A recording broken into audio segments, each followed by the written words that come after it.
Hello, everyone. Welcome to this 58th episode of Superhero Ethics. My name is Matthew. I'm one of your hosts. Joining me on the line is Jacob, another of our hosts. Jacob, how are you doing tonight? I'm doing all right. Very excited for this particular topic, having just read the media a couple of days ago. Definitely. So today we are going to be talking about the Superman comic Red Son and a lot of the questions that it brings up. And we're going to get to that in a moment. But also exciting news for today is we have a special guest, Jess Dunks. Jess is someone Jacob and I know through the Magic Judge program. He is one of the co-hosts of another great podcast called JudgeCast. That's how we know him. That's certainly how I know of him being great on this stuff. And he and I were talking about podcasts, and he said that this would be a topic that he would love to come on and talk to us about. So we're happy to have him along. So, Jess, how you doing? I'm doing great. Thanks for having me on. Sure. You want to just say another word or two about who you are and where you're coming from?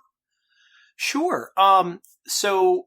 As you mentioned, I am one of the hosts of another podcast called JudgeCast. So I'm going to go ahead and plug that right here. It's judgecast.com. Although I understand most of your listeners are probably not a good cross-section for Magic judges. Our podcast is specialized for people who are Magic judges or really interested in Magic rules, Magic the Gathering, the card game. And to that end, I'm also a level 3 Magic judge and have been a judge for like 8 years now. Awesome. And other than that, I'm also into lots of other nerdy stuff. I spent about 5 years in the Air Force. I was a Korean linguist in the Air Force, and I'm right now I'm going back to school. Actually, I'm studying mechatronic engineering. Nice. Well, cool. Well, I'm really glad to get to be a part of this podcast, and I'm glad you suggested that we talk about this issue of Superman. We're going to get into the what this issue exactly is.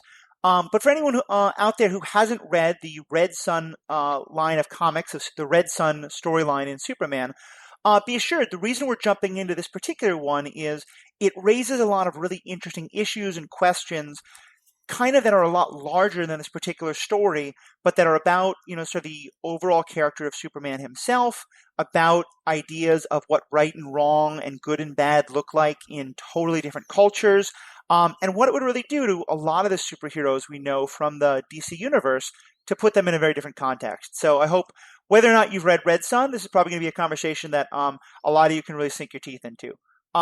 So with that, Jess, why don't you, for those who haven't read it, tell us a little bit more about what is kind of the overall story of Red Son? Absolutely. Superman Red Son is one of my favorite comics, and that's all you need to know about it. It's great. Superman is a classic story. We all know, how that story goes. He lands near Smallville, and then blah, blah, blah, he's raised and all that stuff. This is a different version of Superman. It's not that. In this version of Superman, it's an alternate Earth storyline. So it occurs on a different Earth in the DC universe, because there are plenty of those. And he lands instead on a farm commune in the Ukraine. And he's raised by a family there, and he becomes a good Soviet citizen. And comes to his adulthood kind of in the middle of the Cold War, and his appearance saving people is publicized by the Soviet government as being the next advancement, if you will, in their development of weaponry, kind of is propagandized, if you will, right? And that creates a problem for the American government, who now sees this as the next escalation of the Cold War, and gets in touch with Star Labs and Lex Luthor to solve the Superman problem. And that's the premise of this story. And it goes on. It's broken into 3 different parts. It was 3 separate issues originally. If you were to get it now, you'd get it in one big graphic novel, but it's 3 parts. The first one focuses on Superman's development, and how people get to know him, and the his initial rise, if you will. The second part is kind of how he kind of how he changes the world by being there, without getting into too many details. And then the third part, of course, is a conclusion, and I don't want to get into any details on that yet because it's full of spoilers. Right. And I don't know, have I summarized that well? You think there's anything truly important to the story that I missed there? I know we're going to get into more detail later. I think very broadly, yes. It's you already mentioned it's an Elseworld, or I think that's DC's version of it, but it's takes place in one of the many parallel universes in the DC Macroverse, and so there's no connection to our canon Superman that we're aware of in the Justice League and all of that. And then the principal conflict actually is still centered sort of in the Soviets versus Americans, USSR versus USA, but the part of what it explores is how Superman changes that balance of power and what that does for the influence of the sort of communist ideology in the world. Right. Yeah, it's really a great story, and it's one I'm really glad that you suggested, Jess, because I think it raises some great questions and kind of just sort of shifts so many of the characters who we know into new ways. And as Jess mentioned, we're going to try and be a little bit vague about some of the details, just in case some of you guys hear this and decide you want to go read it. And then at some point, about halfway through, we probably will kind of give a final spoiler warning and then jump into some of the really nitty-gritty of the stuff. But let me just start by we'll jump into Superman himself in a minute. But just would start with, what is it that for you made this one, when you thought about something you wanted to come on the show and talk about, why was it this particular one that you thought this would be a great one to really speak about? Oh, that's a great question. There are aspects of Superman in this story that speak to Superman always kind of having the same ideals, whether he was raised in the Soviet Union or raised in the United States. But then there are other aspects of Superman that are clearly different, being raised in the communist society of the USSR, and it asks a question about obviously we're talking about Superman, but for me it asks the question about what makes you fundamentally. What parts of you are immutable, and what parts of you would be different if you were just in a different environment. And Right. that's a question I wonder about a lot. But it also is just fun because this story is like, I love what if stories in general. Mm-hmm. Just, if you go, hey, what would have happened if, Batman had Green Lantern's ring? Right. I'm in. Okay. Let's figure it out. And so I love those, like, well, what if this thing was slightly different stories? So that's what really intrigued me about Red Son at first. But I also think it does a really good job of asking the question, how much of Superman is the same and how much is different? How much does he change the world, etc.? Right. Well, What I found. Go ahead. So what I found particularly interesting, I don't want to jump ahead too much, but the stuff that stays the same about Superman you would think, given the elevator pitch of this, it's very highly possible on everybody's radar that it's could be painted with the broad propaganda brush of, like, clearly anyone who grows up under this ideology is corrupted and doesn't have any values we can connect with. And what I love is that a lot of Superman's care and a lot of his connection with wanting to help people and wanting to help the world is still there. That's all the same. And I really appreciated seeing how much of that was still present in this world where obviously his core ideology, or the philosophy he was brought up to believe, is a lot different. Right. Well, I think actually that's a great way of putting it. That'll actually be a good lead into just discussing Superman himself and what changes and what stays the same. Because as people who've listened to this podcast before know, I am often fairly critical of Superman. I'm definitely more a Batman than a Superman guy. And one of my biggest problems with Superman often is how much he is sort of a do it by the book, go with the system, do what the people say according to, like, the rules. The big boy Scout idea. And to me, one I think that was interesting is I think, and the Superman stories that I often enjoy are the ones where they sort of highlight that as not always the best part of Superman. In this, I think one thing I really liked is Superman is a very different character in a lot of ways, but often the things that he's doing that are the most problematic are, again, him going along with the system, because he is, instead of going along with the problems of a capitalist freedom society, he's going along with the problems of a communist authoritarian society. So the more I thought about it, the more I really loved that idea of showing, like, you know, in some ways, Superman is always going to be the Boy Scout who says, yes, sir, what's the idea? No matter how different that idea is. He's definitely committed to order. Right. And I think that we delve into that, especially in the second installment of this series, where he, what happens when Superman kind of is the one who has to make the decisions instead of the one just like following the order, right? Right. And I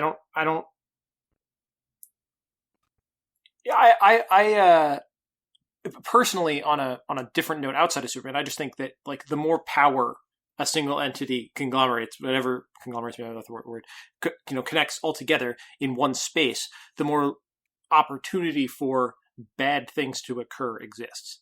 Right. And I think that's exactly what happens in this scenario.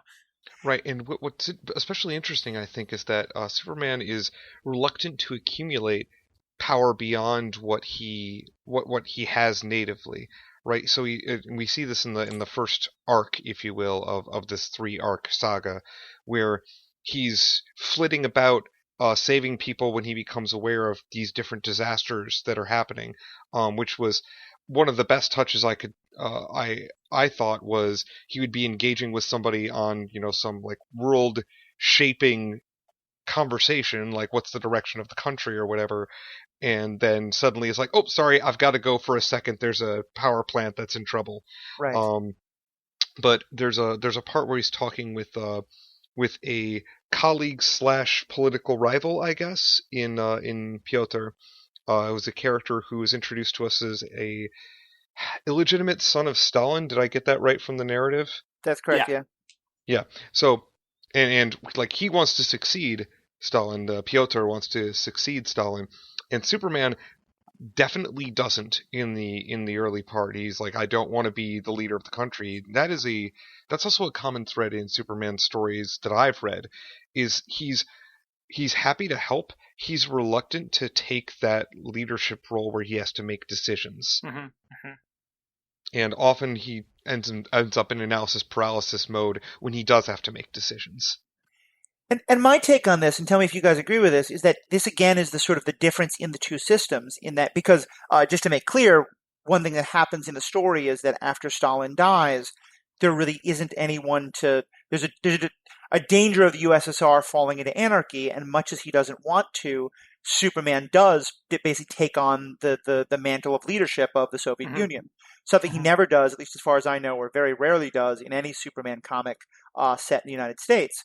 And my take on that was that this is, again, it's highlighting the difference in structure, because the Soviet Union, in the United States, people might want, him to run for president or something like that, but there is a established system of who becomes the president that if Superman doesn't step into, someone else will.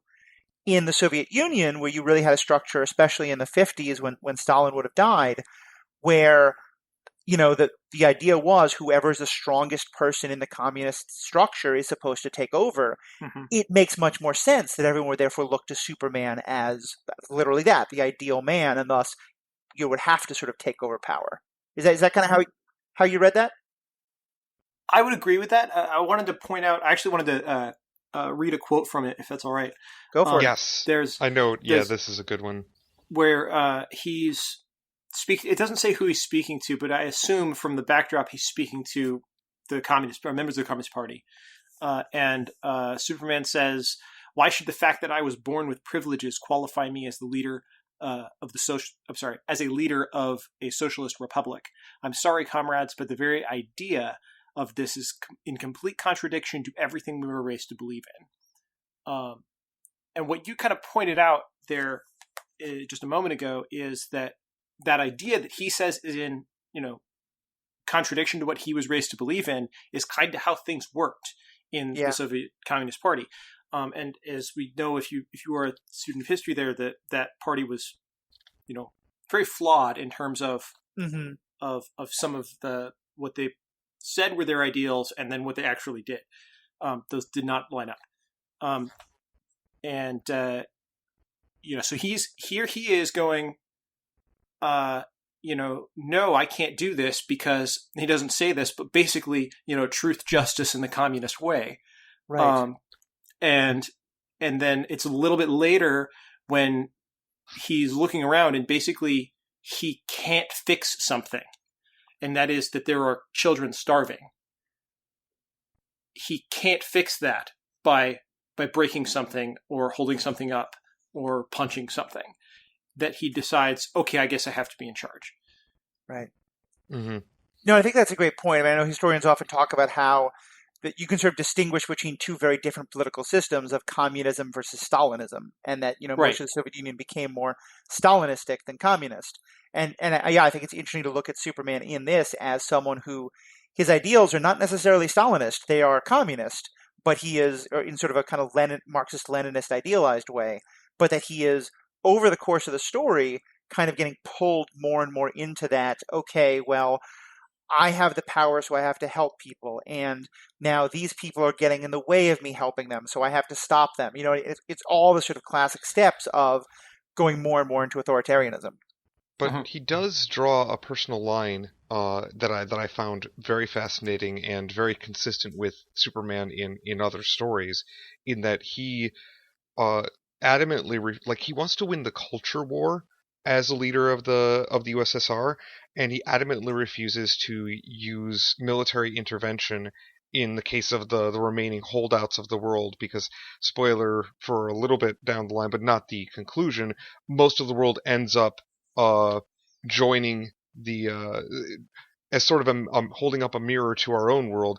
The United States ends up being the last bastion of capitalism and is falling apart and is having a bunch of social issues, and the rest of the world is sort of uniting under the communist banner.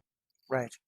Mm-hmm. So, and let's back up a bit, because I we're jumping into some great stuff, but I wanted to kind of start a little bit more with Superman himself, and it's me who took us off on this tangent. But when you look at this, what do you think? How is this Superman the same? Like, what shines through about this Superman, where you kind of look at it and say, whether Ukraine or Kansas, this seems to be a similar trait. Well, you already pointed out his kind of desire for order, his need to just go along with the system that exists. Right?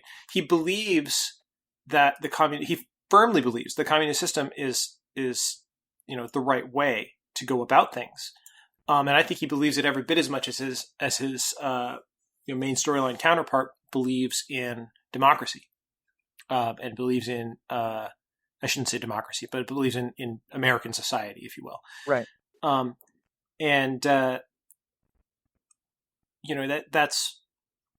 It's almost like he's very moldable in that system. Just like, this is the way things are supposed to be, so I'm going to uphold it. Yeah. I think I wrote in the notes that this kind of made me think of Superman as a sponge. And that he really is the sort of person who, and this actually in some ways is fitting with the things that, Jor-El is supposed to have said to him as he's going to Earth, go and learn their ways, learn their values. That's kind of what Superman does in both of these versions. It's just that he encounters a very different part of Earth than the more traditional story. Mm-hmm.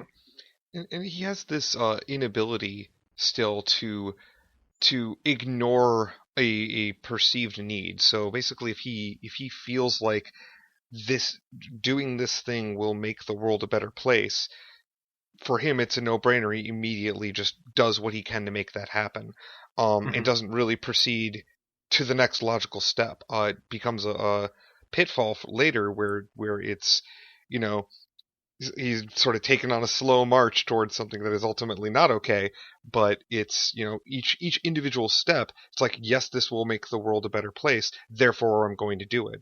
Again, very, very consistent with his Superman and other stories. The big thing that I think is different is how much he values individual freedom over the common good. Whereas Yeah, he definitely values the common good way more here, I feel. Is Right. that where you were Right. going with that? Right. Exactly. Is that is a significant difference? Whereas the traditional Superman would definitely value individualism. He kind of exemplifies individualism in a way. Um, this Superman does not. Right. And again, I mean, that's very, if you sort of imagine what would you learn in a school in Kansas in the 1930s versus a school in the Ukraine, that's probably one of the first things that would come to mind is that very distinct Mm-hmm. difference. Yeah, and I know it's not DC, but it reminds me a little bit of Professor X's first meeting with Colossus. Mm. Mm. I don't And think I I've don't know read that, so if you want to say more so on that. well, originally, one of the stories that was written about it, because there are so many origin stories for X-Men. Professor X goes to Colossus, and Colossus also lives on a farm commune in the Soviet Union at the time. Mm. And he, but he doesn't really like. He knows he's different, but he moves big boulders on the farm and stuff. And Professor X is explaining to him how powerful he actually is and how he can use that power for good. And he says, "But if I have this power that you say I have, doesn't that belong to the state? Doesn't that belong to the people?" And Professor X tells him that power like yours belongs to the world. And it's an interesting thought process of whatever we have should be given to everybody, rather than trying to accumulate something for yourself, which is the kind of opposite ideal there. And both of these, I think, have their extreme versions, which Right. end up bad. And that might be what this is trying to point out. But it reminded me a little bit of that when we were talking about, well, what do you learn growing up in these environments? And again, it brings me to that question: well, how would I be different in that environment, right? Right. Yeah, and I think that's a great part of it, because in some ways this is all nature versus nurture, and it's an interesting thing of like, what, even for ourselves, what do we think are our own core values, and how would they stay the same or not? Mm-hmm. One thing that I'm kind of curious what you guys thought of this. In the original Superman, the symbol that he wears, the Superman symbol that we all know, it's the S that we think of as for Superman, but it's supposed to be that in the Kryptonian language that it's the crest of the family of Kal-El, I believe. And in here, and so that symbol is not in any way associated with capitalism or America. It's just the Superman symbol. Here in this story, he wears a symbol that is distinctly the hammer and sickle of the Soviet Union, but again in that kind of same shape of the crest. What was your take on that? I couldn't tell if that was just kind of a narrative thing of just helping us to remind us that this is a different character, or if there was something there about that this character maybe has a little less of a connection to, the House of El and Krypton and those ideals than the American version. I think it absolutely has that implication, right, of less of a connection. But I think the like, if anything, that less implication was probably thought of because they wanted I can easily imagine this whole concept starting with that costume, right? There's a very striking visual there when you put Superman on the cover of a comic book with hammer and sickle in that crest. That's an incredibly striking visual. You know immediately what's happening, and I think that's the whole reason for that. I also think it does tie into the difference in how Superman wants to present himself to others. So in our traditional form, he wears that crest because if I recall the story correctly, like it was found as part of like his origin, and so it's something that means something to him individually and personally. Right. And here, Superman is bearing the symbol of the state, because I believe he sees himself as just another agent of the state, another participant in the collective. And so for him, if he put anything else there, I feel like he would think that would be him putting himself above everybody else, which would not fit with that ideology. Right. I mean, it's certainly it speaks to this idea of the individual, of the collective versus the individual that Jess, you were bringing up at the very beginning. Yeah, so I think that's definitely an interesting read on it because I think you may I mean in the same way that as far as I understand that original S was not drawn to be a symbol of the House of L, it was meant to just be he's Superman, he's got an S on his chest, and then later that interpretation was read in. I think you may be right. It may well be that they started with the hammer and sickle just because it looked freaking badass, and then Right. later we're like, okay, so what are actually the implications of that? What does that mean? But it was just a subtle thing, which that I kept thinking about as I saw it. Mm-hmm. Are there any other kind of differences that either of you guys were particularly aware of in terms of like when you're looking at this Superman and just thinking, wow, this is a pretty different take on this character? Uh, I mean, obviously, it gets different as the story goes on. But as far as like the initial character goes, I think the whole first issue of this little miniseries was more about establishing similarities than differences. Right. Um, about saying this really is Superman. It's just that he's Superman in the Soviet Union. Right. He goes around, he saves people, he annoys people by rudely leaving them to go save people in a fire somewhere, um, and he's just he's this all around good guy, and he even saves people outside the Soviet Union. Mm-hmm. Right. And that's like it's very Superman, right? In fact, they make you kind of want to like this guy, and that's the point. You do like this guy, even though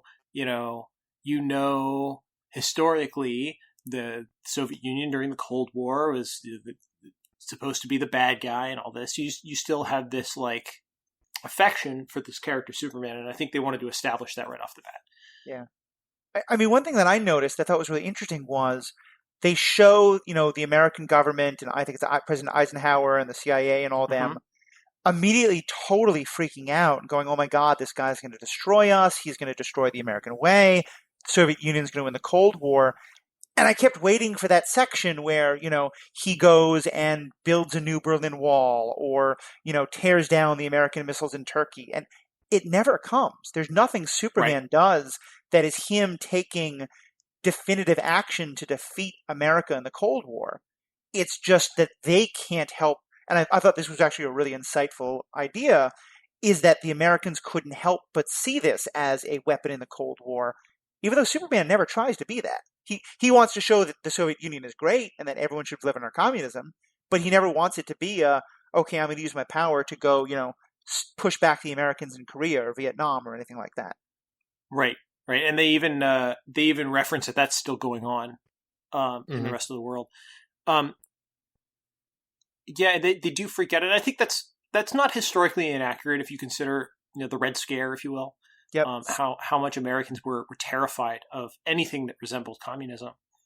What happened when Sputnik first went up, and all of a sudden, even though clearly there was implications of it, this was just a satellite just to do space exploration, and Americans just saw this as, oh my God, they're going to drop nukes from space on us and things like that.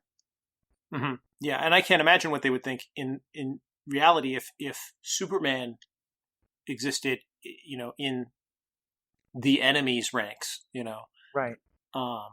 That would have been incredibly bad for public perception. The story doesn't get a chance to explore this more, but it really wouldn't have been time, but I would love to see this side explored more because, especially in the 1950s, but even today, there is such this story of American exceptionalism. And, we are the shining city on the hill. We are the country that many believe is, chosen by God to be the best and the brightest. And I would love to think what happens to that ideology when the aliens come to Earth and go to the Soviets instead of us, and the best and the brightest isn't an American, but is a Russian.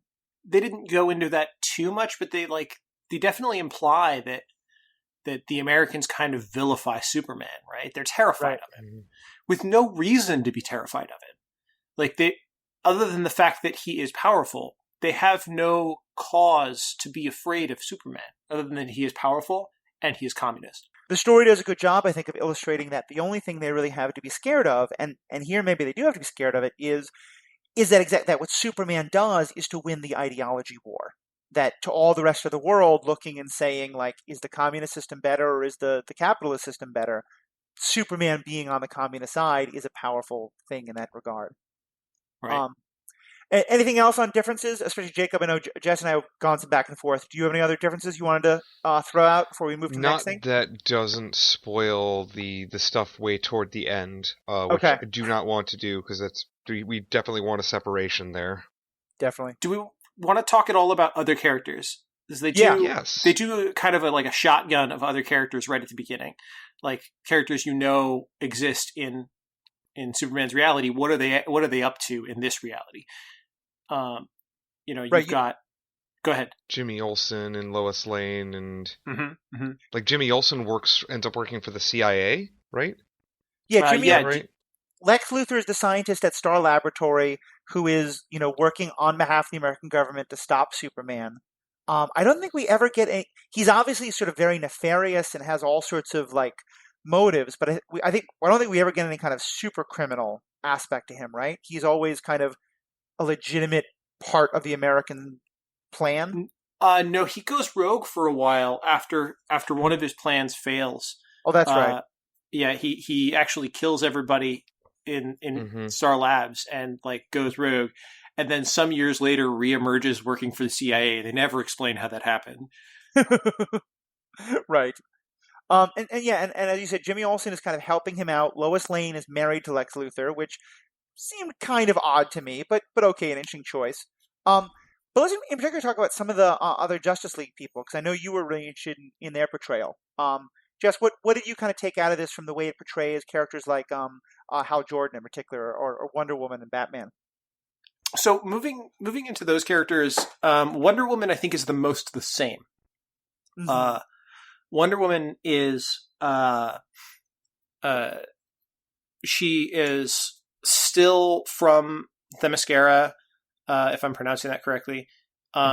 She kind of is on this diplomatic mission to the Soviet Union, and she and Superman first meet, and later she kind of allies with the Soviet Union partly because of Superman. So she's working for Superman, but like her backstory is like 100% the same up to that point, as far as we can tell. There are other characters. Hal Jordan he's actually not brought in until much later in the story, but Hal Jordan is who is he's the original Green Lantern. He's not the original Green Lantern. He's the second Green Lantern. Sorry. He was the second Green Lantern in the storyline. He's brought in kind of as a weapon by the United States. The alien ship that crashes, it turns out, was this big cover up in New Mexico, and they find this ring and this lantern, and Lex Luthor figures out what it's all for, but can't use it himself because it's powered by honesty and willpower. He has one of those things in abundance, but we'll give you a guess which one.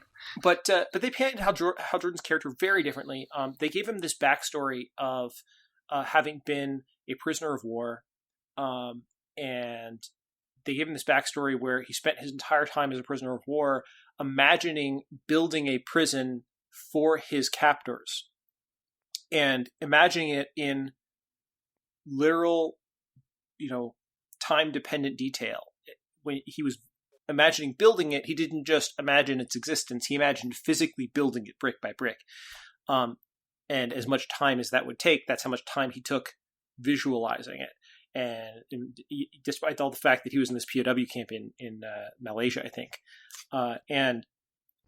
So they go through all this stuff that demonstrates, even more so than I think the character ever had in his original incarnation, that like he might be a little crazy to cause it, but he has just extreme willpower.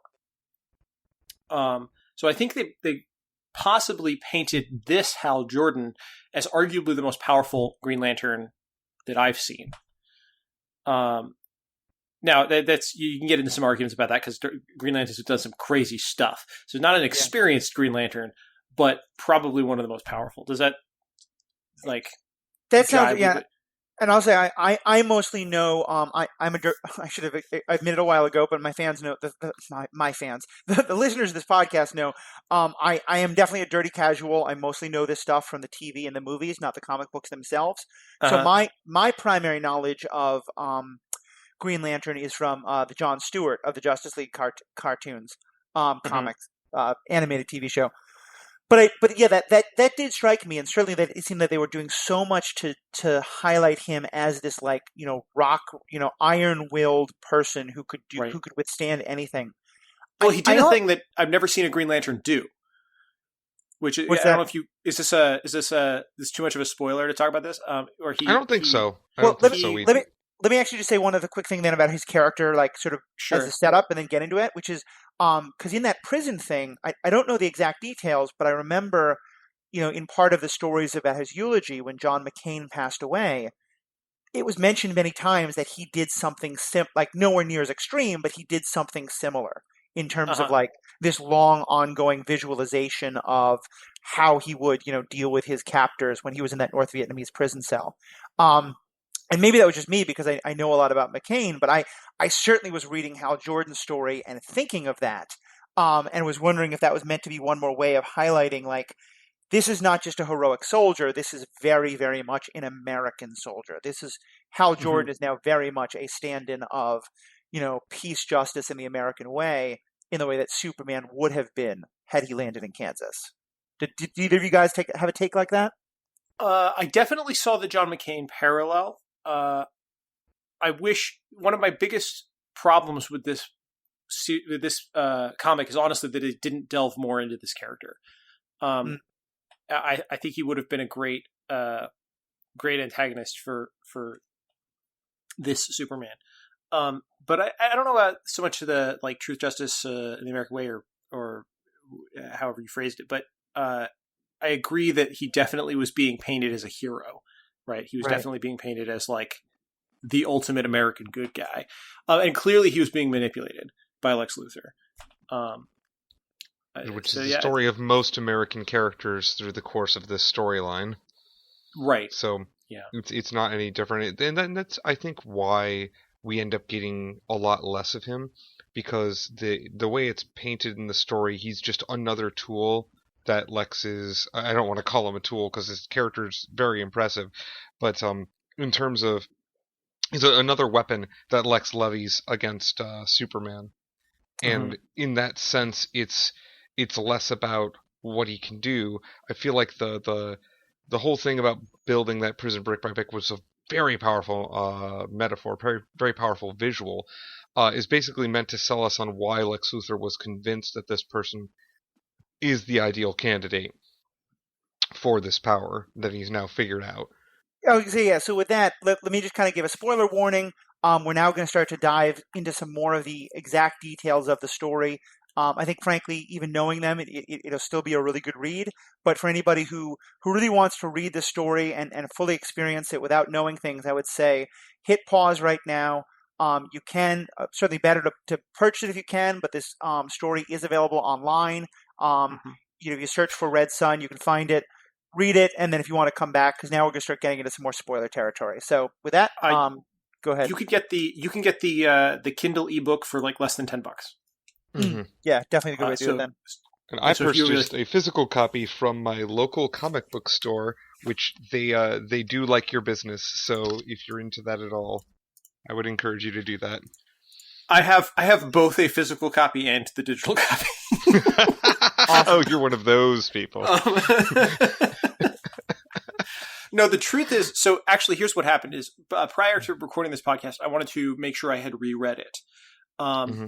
and so I went to go grab my copy from my bookshelf, and then that is when I realized I had lent it to someone, uh, and didn't have my physical copy. So I actually bought the digital copy recently so I could read it again before this podcast. That's awesome. um, uh, but that's how I know you can get it there. But yeah, what I was going to say about Hal Jordan is that he does this thing that as far as I know, and I'm not a huge Green Lantern buff, but as far as I know, nobody's done this. He visualizes and creates with his Green Lantern ring an entire fleet of Green Lantern rings Mm-hmm. that he's able to give to a bunch of people that, of course, they call the Green Lantern Corps. I was wondering about that because I wasn't clear on so that because I thought that maybe he had, like, the whole bunch of Green Lanterns had like come to Earth to help him in some sort of Green Lantern Corps deciding that Superman was a problem. So that's actually a much more interesting take, and I think that makes more sense to what the story was trying to say. Well, one thing I noticed, and this is it's a nice little Easter egg, is there are during the Green Lantern Corps has a battle with Superman. Obviously, it's going to happen, and during that time, he references a few of the individuals by name, and the names are like Rayner and Gardner, as in Kyle Rayner, a Green Lantern, and Guy Gardner. and Guy Gardner, a Green Lantern. So like they imply that at least some of these Green Lanterns are the other human Green Lanterns that have existed, but also none of them appeared to be alien. And one of the if you ever see a collection of Green Lanterns in an image, a lot of them look very non-human.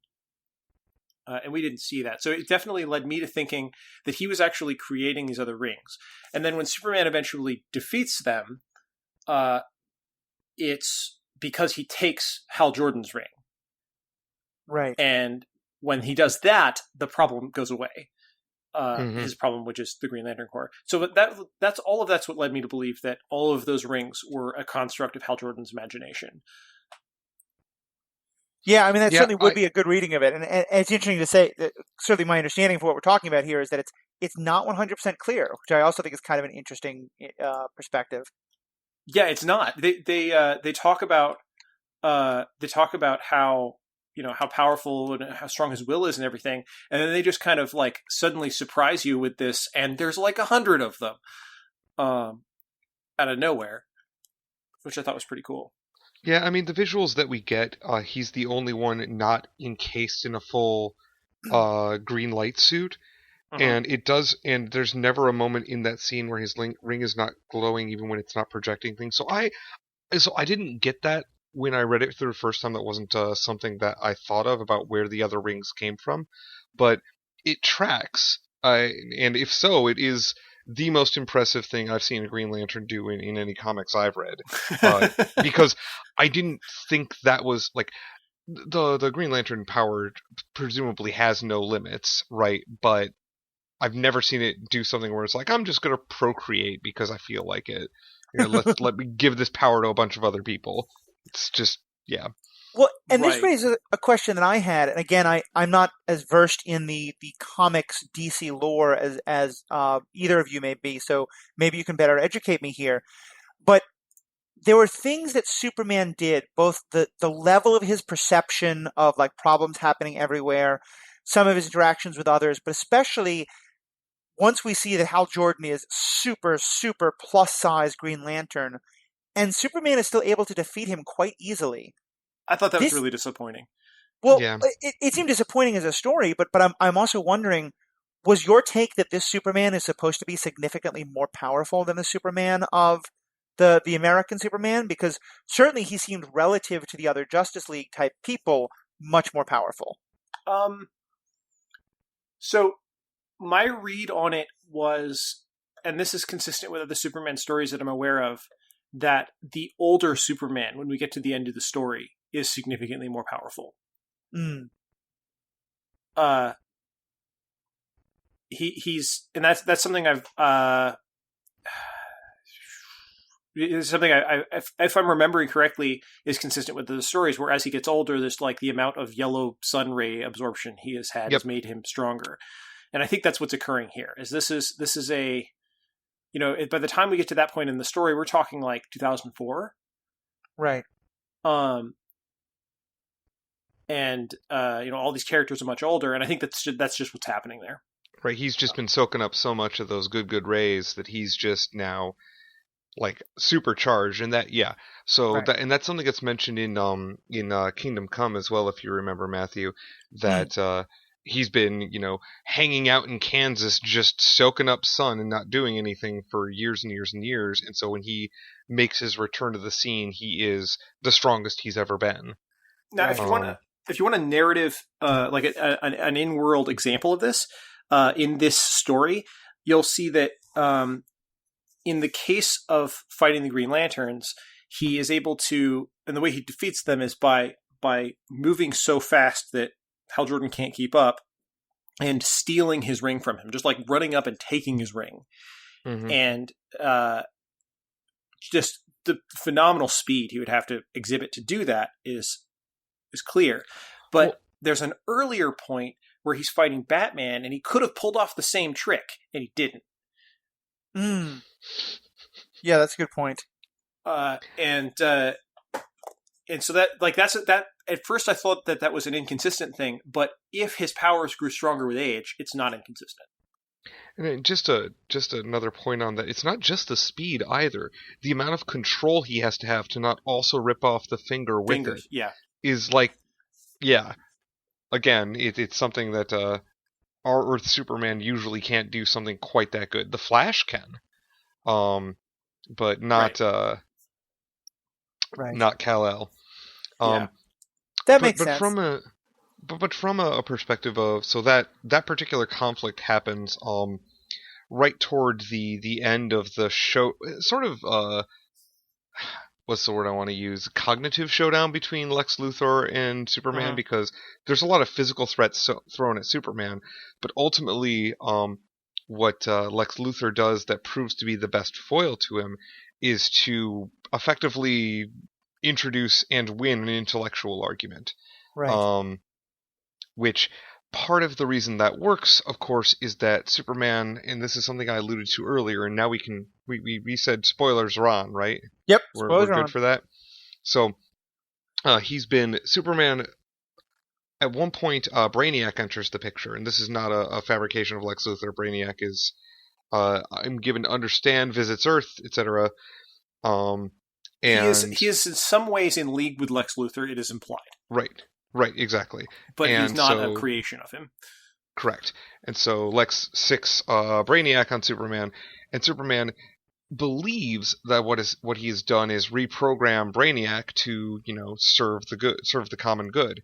And in working with Brainiac, we end up in a Soviet Union where some elements that have not perhaps fallen completely in line and were more chaotic have now been reprogrammed, and by elements I mean human beings, have been reprogrammed in order to conform and comply and create a more ordered society. And this, we're given to understand, is a very gradual change, but it's something that, and that's a huge difference, because I do not believe for a second that our Earth Superman would have started down this particular rabbit hole, because of the focus on, no, you have to have individual freedom. We can't take that away from you. I can't take away your ability to choose. Part of that, of course, is Brainiac lets Superman think that Superman succeeded in reprogramming Brainiac, but it's still this case where he is slowly sort of manipulated over time into buying into this line that we can fix the people and that'll fix the world. That'll make the world a better place. Yeah, and I will say, and here I'm going to give my minor rant, because this was, I think, the one part of the story that most fell flat to me, was the reveal that Brainiac was kind of manipulating Superman all along. And I've referenced this before, but one of my least favorite moments in all of sci-fi superheroes or any of this is in Attack of the Clones, the second of the Star Wars prequel movies, when we realize that Count Dooku has been working for Palpatine the whole time. And the reason I don't like that is because I really love stories about people who think they are doing the right things and completely on their own, in their desire to do the right things, wind up coming to do terrible, evil things. And in some ways, I felt like that was what was such a good story about this. And maybe you guys saw it differently. I kind of felt like that was undercut a little bit by the Brainiac story, by the Brainiac sort of betrayal, because to me, what was really interesting was the idea that Superman, on his own, raised in this very different society, could come to make these very different, very problematic decisions. And I kind of felt like learning that Brainiac had been kind of twisting that knife all along cheapened that a bit. What was your kind of take on that reveal? I mean, I personally disagree. I don't actually think that cheapened that at all. Because the powerful point of the reveal for me was that, I mean, not the betrayal, but prior to that point, already that Superman was not only allowing this, but like endorsing it, being like, "We're going to do this. Apparently, this works," and was, you know, he didn't seem to show any problems, any what's the word I want to say? I didn't see him doing any introspection or navel gazing over whether or not that was right. And so to me, even though we are then given to understand it was Brainiac's idea, or at least something that originated from there, I do feel like Superman bought into it and then realized way toward the end of the story what had happened or what he had been doing. Jess, what are your thoughts? I think there are a couple of different ways you can interpret this situation. The first one is what you've described, where he just utterly failed to reprogram Brainiac, and that Brainiac's been manipulating him the whole time. And I think that the second one is that he sort of succeeded in reprogramming Brainiac. See, Brainiac's goals, the things Brainiac was doing, was very different from what Brainiac did before that point, right? He was going around Right. collecting little cities and observing them and collecting data. And he'd been reprogrammed to serve the common good. And that's what Brainiac was doing at the end of this story, was trying to make the entire world communist. Which isn't really in keeping with Brainiac's character, from this, assuming he wasn't reprogrammed. So, like, I think Brainiac was still like, I'm in control of myself, but I have new goals now. And so that's kind of the beginning at the end there, is a little bit of a problem of Superman's own making. Right. But also, I think it was an important, unfortunately, maybe a necessary weasel, because at the end of this story, you have to, in order for Superman to come out looking at all like a hero, he needs something to defeat. And we got that in Brainiac. At the very end of the story, when Superman realizes the error of his ways, he needs something to make him look like still a good guy, and that's saving the world from Brainiac. Right. So I think that's where we're at there. I like that twist, especially because, and maybe I'm reading too much into this. I'm trying to find it actually as we talk to see what the exact wording is. But I do kind of like the like I guess you could see it in two ways. One is that Brainiac is actively trying to get Superman to do things that Superman doesn't want to do. But the other is that now we have this kind of story of the person who's created the robot that does the thing that they never quite intended, but that the robot is misinterpreting them. Where Brainiac Brainiac thinks that he is doing what Superman would want, but that Superman doesn't have the sort of heart to do. So Brainiac has to kind of manipulate him into it. Because then, if that's kind of the reading of it, then it really gets into this idea of to what extent does Brainiac represent sort of the direction that Superman has been going without even meaning it. Right. And so Brainiac does say that he benefits of the digital version. Brainiac does say, "I wasn't under your command; you were under mine." Expanding and consuming country by country until an entire world ran to my ideals. All right, so scratch that theory. well, I mean, I don't think it scratches that theory, because that's like, if he is reprogrammed, all of that can still be true. His ideals are just different. Right. His desire to control an entire planet is really a question here. Like, why would he do that? Now, that being said, like, yeah, he at the very least believes he was controlling Superman. But yeah, like, I don't know. They never really explain where Brainiac came from in this world either. Yeah, Brainiac's just like a big problem all around. So let's talk about Batman. Sure. Yeah.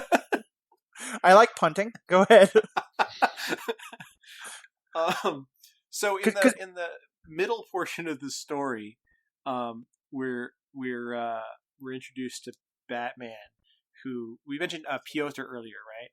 Hmm. Mm-hmm. The who was illegitimate son of Stalin, who kind of becomes sort of Superman's advisor, but also is kind of wishing he would be in power instead of Superman. right. Now, early in the story, he tells the tale of having confronted a couple of people who were distributing anti-Superman leaflets in Stalin's Russia, Stalin's Soviet Union, and he ends up killing them, of course, because he's that kind of character, Right. and ends up leaving this little boy there with his dead parents. And as you can probably guess, since I already mentioned him, this boy becomes Batman in this Red Sun world. And Batman is just this like vigilante rebel who's trying to fight this huge system where Superman can, take control of people's minds, so to speak. Actually, literally, just take control of people's minds with the technology he got from Brainiac. Mm-hmm. And he's trying to fight this system. So he's a different character. He is not the same Batman, but he does have a lot of the same kind of motives of like, I have to fight this corruption. I have to deal with this problem nobody else will deal with. And he's got this dark past where he's orphaned and his parents were killed. But he is also living in the Soviet Union and not an American, which I found interesting. They never gave his name. He's likely not Bruce Wayne. If there is a Bruce Wayne in this world, he's not Batman. So that's another interesting point. But I can't imagine you can't really have a Bruce Wayne that is the traditional Bruce Wayne when your story is capitalism is failing miserably. Mm-hmm. It's really hard to say. Well, we've got this super rich, effectively aristocrat character.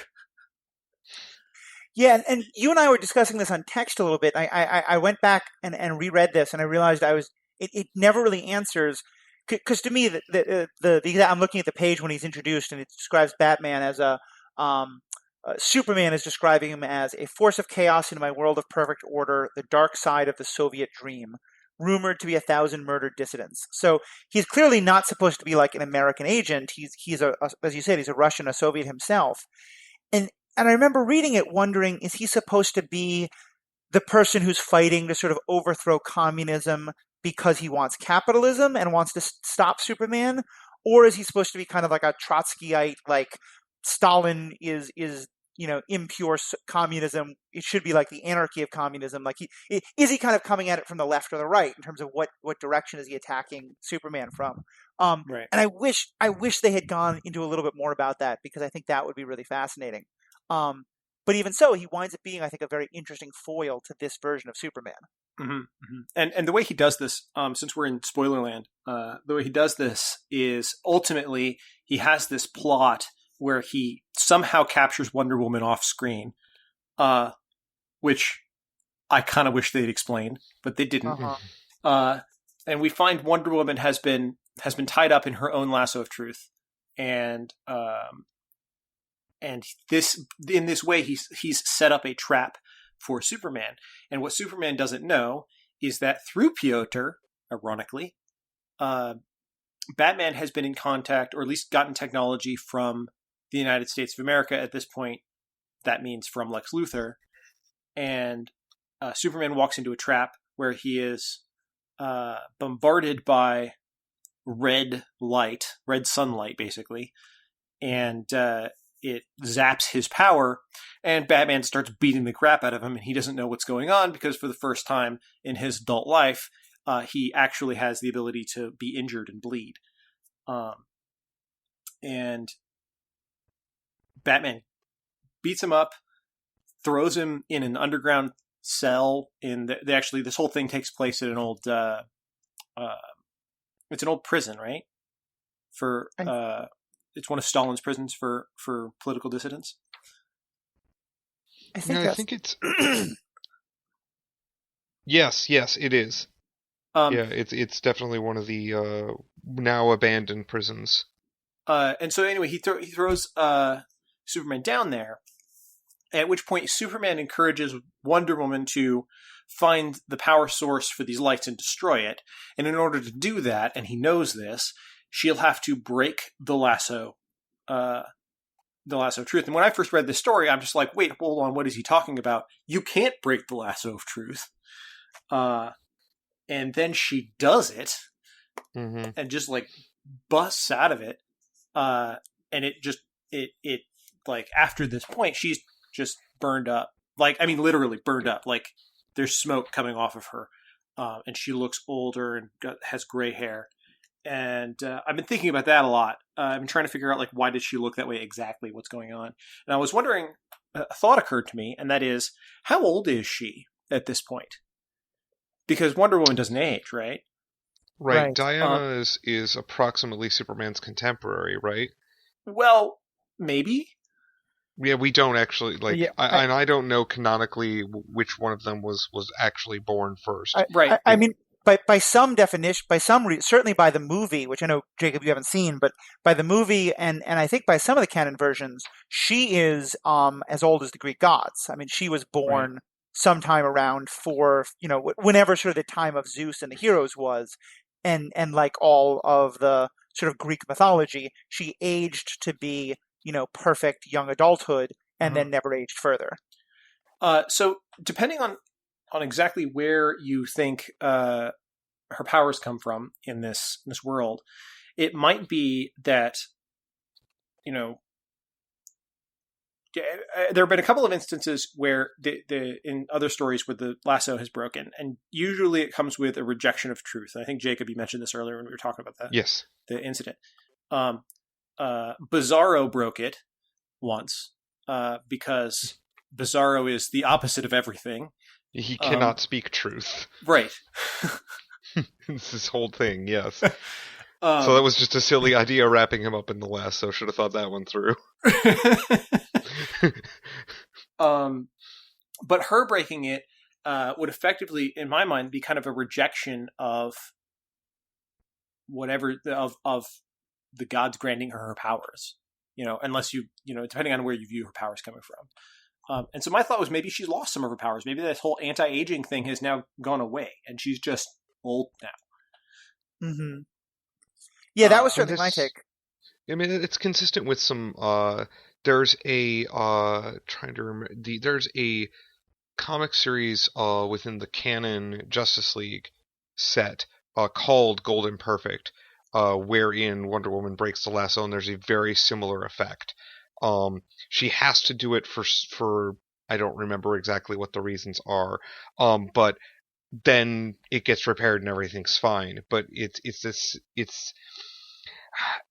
the mythos is very difficult to explain, but it's basically like rejecting the idea that there can be an absolute truth is what is required to actually rupture the lasso, and your belief in that has to be strong enough in order to do it.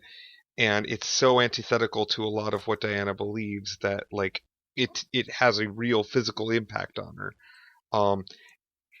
What's interesting is that they don't I really wish they had gone into like the why and the wherefore here, because and I think Matthew, you and I were. Yes, the why and the wherefore. So the why and also the why. Thank you. Can any of our listeners tell that all three of us get paid to be legalistic about the exact meaning of words? Go on. Look, pedantry is a very good gig if you can get it. So it's an all right. No, it's. Well, I'll be honest, it doesn't pay very much. Anyway, so the bottom line, what I was, because Matthew, you and I were having this conversation about how it didn't seem to make sense to you why Wonder Woman was so upset, why Diana was so upset with Superman over that particular moment. And I guess my take on it, knowing the general significance with which that particular event has, for me, I thought that what we were meant to assume was that she believed there was another way, and that wasn't a requirement, but that he certainly was selling it like this was the only way, we can't do anything else. And he is the one who fell into the trap. He could have not fallen into the trap if he was a little less arrogant, especially in that moment where he's. sorry, I interrupted you. I apologize. No, that's fine. Go ahead. I was going to say the very idea that this society can't succeed without this one individual is antithetical to the communist movement. Right. Right. So like that might be the thing. Like it's against everything she was trying to stand up for. Well, and yet it is antithetical to the communist movement. It is the heart and soul of the Stalinist movement. Yes. You know, I mean, and that is very much a historical reality, is that when Stalin died, there was chaos because people didn't know how they could survive without him. Right. This cult of personality built up around him. I mean, one thing I certainly think as we discuss this is, and this is a bit of a tangent, but at least we can mention it briefly, with the Hal Jordan, I mean, one thing it seems like we keep saying is that we wish they had gone more into this. Yes. Am I the only one who thought this story was a little rushed for a 3-book series? Like, I really wish this had been a 4 or a 5-book series, because it just felt like there was just to take that one example, Jacob, you were talking about how it's kind of Superman's fault he fell into the trap, and so you can understand Wonder Woman being upset. That's all well and good, except off screen, on some level, it seems Wonder Woman fell into Batman's trap, and we have no idea. And so to me, those are a lot more of these details that I kind of wish there had been one more book, because I feel like there was so much more to the story that could have been told. Yeah. I think it definitely had all the story parts of a good trilogy. You know, this of various things that happened, but like, totally agree on wishing there were more parts to it. I think like it's very likely that when it was first conceived, they didn't think there would be enough material for more than 3 parts. And then they just jammed so many things into it. And it's all good. Like, I'm not mad about any given part, other than there are so many things where I go, wow, I actually want more of this world. Now, that being said, there are plenty of examples of things where I've read something or watched something and gone, all right, I've had enough now. And I'd rather be in the boat of saying, I wish there were more, than saying that should have ended earlier. Right. But I 100% agree. I think it should have been longer. Before we move away from this incident that occurred with Batman and Wonder Woman, I just think we should talk about the reference I made earlier to how he could have done the thing he did with Green Lantern's ring. Right. And that is just that Batman, being a vigilante, says that he would, rather than becoming reprogrammed, would rather be a martyr. And actually blows himself up. He swallowed a bomb before this incident, and he holds up a triggering device and blows it up and kills himself right there. And if Superman had the ability to move that quickly and accurately, he could easily have taken it from him before he pushed that button. Right. But he didn't. Which is that might also be because of the fact that he had just been under all that red light as well. Right. But it was a thing where I noticed the inconsistency between the two. I'm like, he did this one thing here and didn't do it there. Do you think it's possible that was an actual conscious or subconscious choice on the part of, like, that he didn't consider it, like, he was basically that he might have just been willing to let that happen rather than insisting that he go, like, save his life in order to change him? No, I don't think so. I think Batman making that choice is the very opposite of what Superman was doing, that Superman wasn't letting people make bad choices. Right. Yeah. I'm really glad you brought that up, Jacob, is because I kind of want that to be the case. I want, and we've made reference to this, but we should sort of explicitly state it just to make sure people understand. One of the things that is happening throughout the story is that the people who, I think we mentioned this briefly, but just go in more detail, the people who disagree with Superman, they're not being executed, they're not being sent to the gulag, they're basically being mind wiped. They're sort of having this robotic thing it's kind of, I guess, like an electronic lobotomy of sorts, but that makes them be happy, good, conforming citizens, which is in many ways, it's again holding to the Soviet communist, even more the Maoist idea, because it's basically the sending them to a re-education camp just with electronic help to make it much faster and much more efficient. And yeah, I kind of wish that this was supposed to be one moment where Superman is able to say, for Batman to let him die would actually be far kinder than to enslave his mind in that way. So I'm going to let it happen. And Jacob, I kind of want that to be the case, but Jess, I think you're right. There's really nothing in the story to indicate that that's what's happening.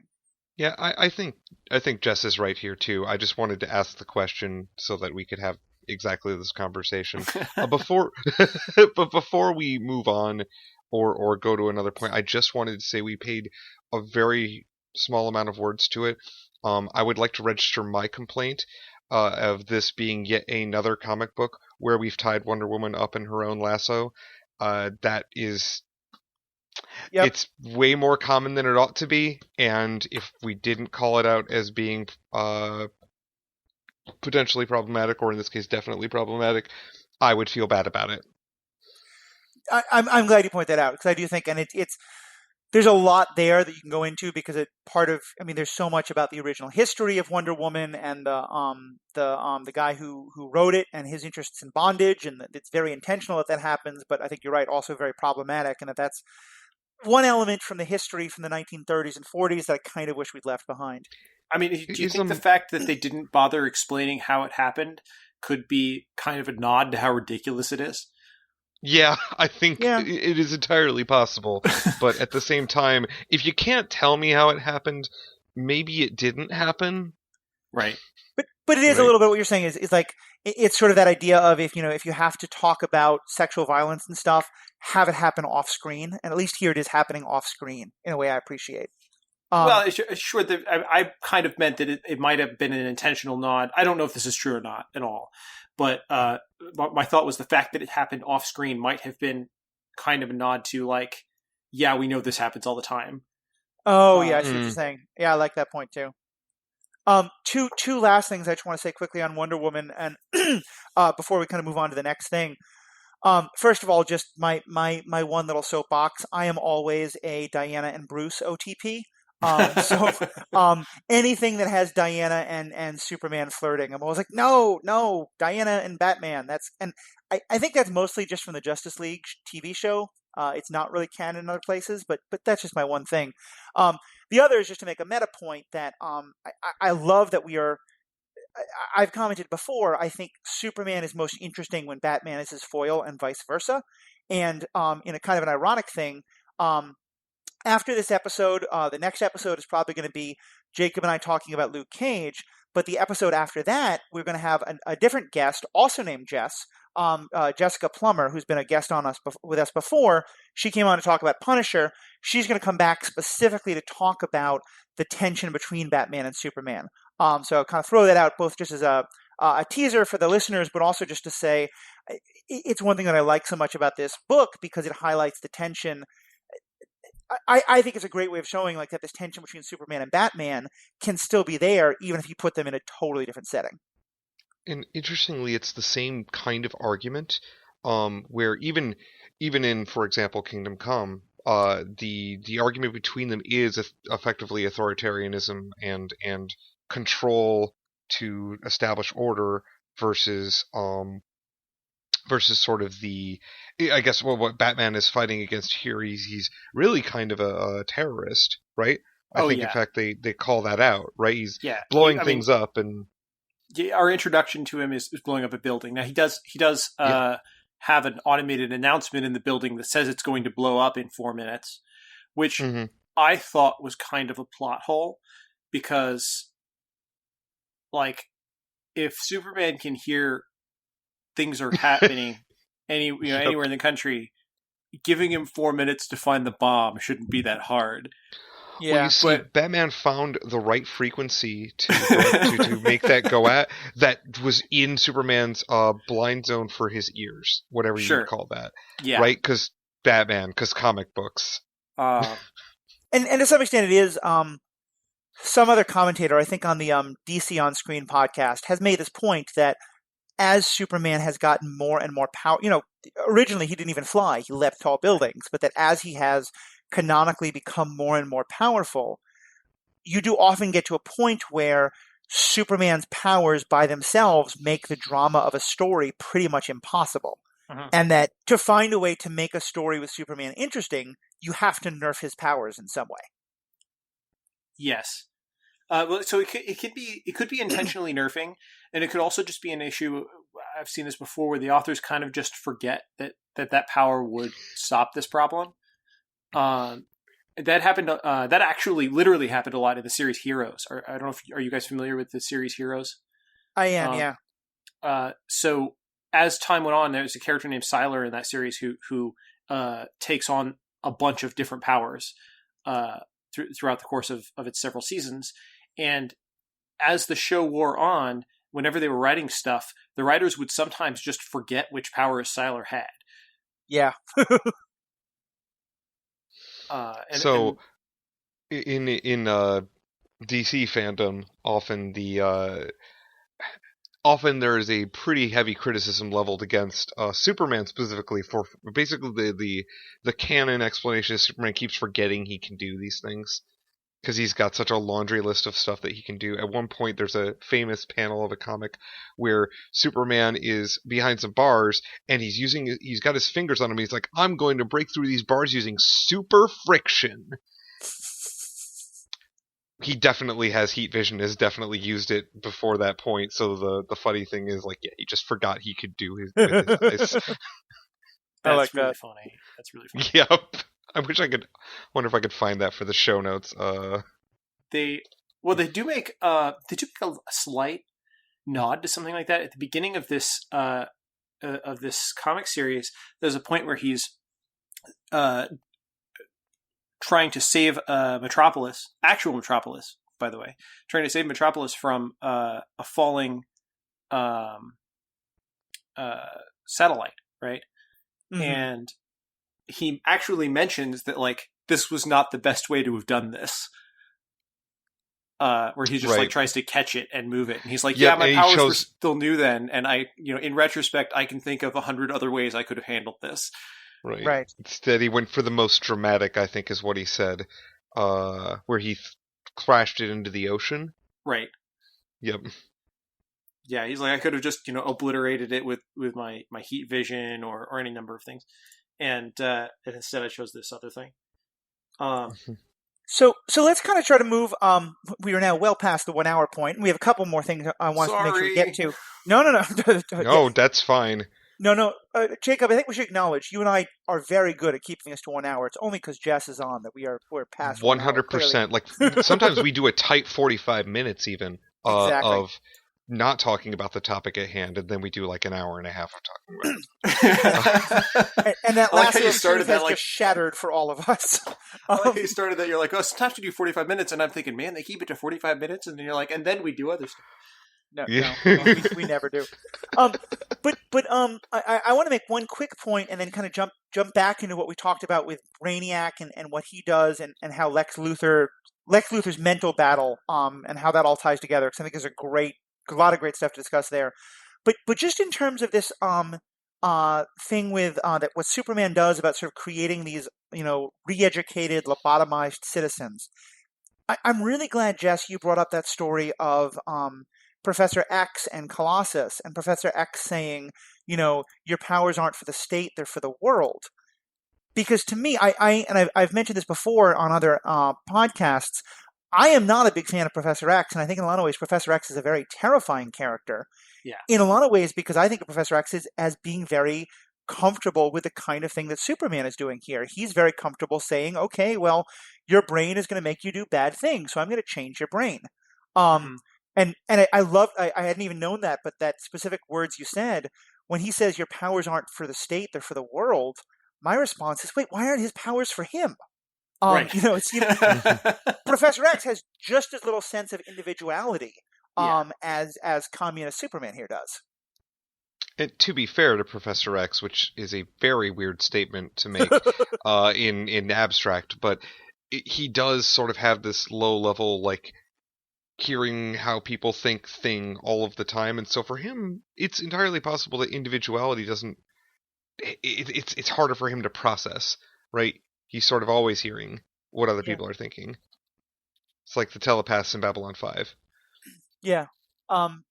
And I could see that in some level. Superman has the same thing. That Superman is just so hyper aware of everyone around him, and their collective needs, that the individual needs are harder for him to see. I wonder how he tuned out all of the like boring, droll conversations to be able to hear, oh, this is a crisis that I now have to answer. I imagine there's a learning curve there. Like, the number of times he probably showed up to a daycare thinking somebody was being abducted is like... There's just no Tommy's being dramatic again. Right. Yeah. Yeah. No, Daddy, no, I don't want to go to the dentist today. You know.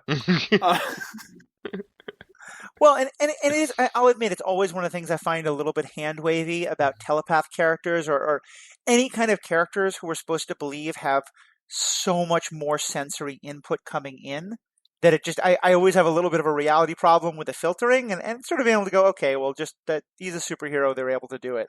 Well, just like we're able to tune out some things from our senses, it's not a complete stretch, but obviously we have no frame of reference. Well, I think it just falls into the like necessary subpowers thing. Like, Yep. A lot of superheroes have. I'm sure you guys are familiar with this concept. Like, there are superheroes whose powers don't work if they don't also have some other powers that's never mentioned. Like, the Flash is a great example of this. Like, if he doesn't have the ability to dampen his own inertia, he should not be alive. Right. Yeah. And that's just a thing that they like it just kind of has to go along with his character. You just accept that it works somehow. Have you watched the Flash? Oh, go on. I was saying, have you watched the Flash TV show, Jess? I have not. I've actually, a few friends of mine have been trying to get me into it, and I would have. If, unfortunately, I've just been very busy with school the last few months. It is quite good in some ways, kind of cheesy, but I mention it because it actually, from what I understand, it goes much further than any of the comics to try and name those powers. You know, they go into a whole thing about how his his ability to process sensory information is greatly sped up, you know, because just to kind of deal with all this stuff about how does all the sub problems that happen from moving that fast. Right, like he has to actually process when it's time to turn, and depending on the speed, that might be 3 seconds before he started moving in the first place. Right. Right, so it's a little hand wavy because of how relativity works. Well, there are also things that are ignored about the Flash. Like, I know there are points at which the Flash sometimes moves faster than the speed of light. Right. Well, if you were to move faster than the speed of light, or even near the speed of light, in an atmosphere, the results would be catastrophic. Right. You know, he's clearly got some kind of inertial dampeners that are very impressive. Right, yeah. Like he's basically the Enterprise. Right. Yeah. Well, and tying it back a little bit to the story, I will say we don't get much of the Justice League in this, and I kind of wish we had gotten the Flash, in part because I would have been the stereotype often is that Soviet Russia is an incredibly grim, dark place where humor is not something that is found very often. And I would have been interested to see kind of like, you know, what a Beryevich Alenova, you know, like, you know, that the Soviet version of the Flash, what that would have looked like. It probably would have been a very different tone from the story, but it was something I was kind of curious about. Yeah, I think the Flash would have been an interesting addition. I think adding anything else would have made this, I wish they'd gone into it more, problem even worse. Oh, yeah. Right. Right. Although it would have been interesting, I think, if there was a plot line where a Justice League of America, specifically a Justice League of America, a conglomeration of superheroes got together to try to stand as a counter to Superman, but that is a completely different story. Mm-hmm. And I do like how they kept with the sort of traditional Lex Luthor is Superman's ultimate nemesis, and then getting to the ending, Lex Luthor ends up winning. He wins the ideological battle, and apparently creates a utopian society by using his super duper smart brain, and that's a nitpick that I will have. That and we talked about it. Oh, sorry. Yeah, well, so there's this ongoing thing in the where Lex Luthor is consistently, he's very smart and he does things that end up benefiting people, but only because his end goal is to beat Superman, right? In the course of this story, he ends up running for president. He ends up saving capitalism. He ends up saving the United States, and leads the world into this utopian society, right? But all of this is just to achieve the end goal of being able to say he defeated Superman. And so you kind of have this weird thing where he's got this end that's questionable. But this means that overall end up very good. And Superman is the contrast to that, where he's got these goals that are very good, but these very questionable means. And right, I thought it was a good contrast.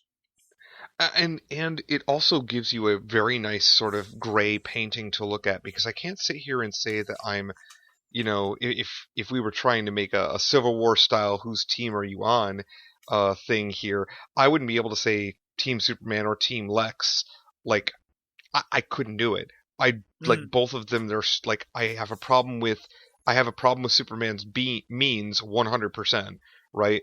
But I also like Lex's ends, I guess. His goal, what he actually wants, is completely self-serving. It's just interesting that the outcome of that ultimately is like, because it's funny, because in order for Lex to win, he has to beat Superman in his own game. So he's all like, here's your goals, I'm going to achieve them better than you did. And it's just like, okay, but right. Superman is seeing really economic success. I need to have better economic success. Yep. I'm a little more on Team Superman than Team Lex. Actually, I would say a lot more, because I think in part because Superman does still have ideals. Lex, as we said, he just flat out kills a whole bunch of people to keep some of his information secret. Right. Like, it does seem like Superman is much more idealistic in ways, but I think also Superman winds up being a great illustration of, that the road to hell is paved with good intentions, because he has, and certainly I'll be, you look at the current American political system and say, how about if we just take away the power to vote from everybody and let someone smart and good-hearted decide for everything? I don't actually want that. And I've ranted before about how that's, I think, the problem of a lot of like Heinlein type science fiction, but I certainly understand the appeal. And I do really like, it's actually, I've never even thought of it until now, and I kind of wonder if this is intentional. But in that regard, this version of Superman is very much a throwback to the science fiction of a lot of the 50s and 60s of people like Heinlein and Asimov and some stuff, where there was this idea of, if we just let the smartest, best people be in charge, they'll do a lot better than we stupid people can with our votes and our democracy. And I'm obviously at the end of the day against it in where Superman goes, but I do see why it's so tempting. Yeah, so I have to say I disagree. I think if I had to hold my nose and pull the lever for one of these two candidates, if they were running against each other, I actually would vote Lex. Because at the end of the day, what I care about is what kind of world is made. Right. Which is unfortunate, because like it's funny because I don't think you could actually say, at least I don't personally think you could say that in this story Lex Luthor is a villain and Superman is a hero, or vice versa. No, you right? definitely cannot. Yeah. I think both of them do things that are morally questionable, or morally like repugnant in some cases. And both of them do achieve things that are laudable, that are things that are good. And so again, one of the best things about the story is that it is painted with that very gray brush, right, where there's never, I feel, the author's trying to tell you, oh, this is the hero of the story.